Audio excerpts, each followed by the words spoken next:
মাহির ছোটবেলা থেকেই শুনে এসেছে, কাবা শরীফ হল পৃথিবীর প্রথম ঘর, যা আল্লাহর ইবাদতের জন্য তৈরি। সে সবসময় কল্পনা করত, আল্লাহর ঘর দেখতে কেমন, কিন্তু ব্যস্ততা, শিক্ষা আর জীবনের টানাপোড়েনে সেই স্বপ্ন শুধু স্বপ্নই থেকে গিয়েছিল।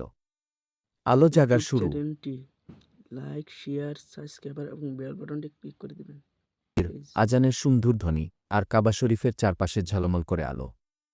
বন্ধুটি বলল, ভাই, এটা শুধু একটা জায়গা না, এটা হলো ইসলামিক আলো পথের কেন্দ্র। এখান থেকেই আলোর স্রোত ছড়িয়ে পড়ে সারা পৃথিবীতে। মাহিরের হৃদয়ে কেঁপে উঠল কিছু। সে নিজেকে জিজ্ঞেস করল, আমি কেন এখনও এই আলোর পথে পুরোপুরি আসিনি? যাত্রা কাবার দিকে। পরের বছর মাহির ওমরাহ করার সুযোগ পেল। যখন সে কাবা শরীফ প্রথমবার দেখল, তার চোখে অশ্রু, হৃদয়ে প্রশান্তি। যেন আল্লাহর আলো তাকে ঘিরে ধরল। তাওয়াফ করতে করতে সে অনুভব করল, এই পথই সত্য, এই পথই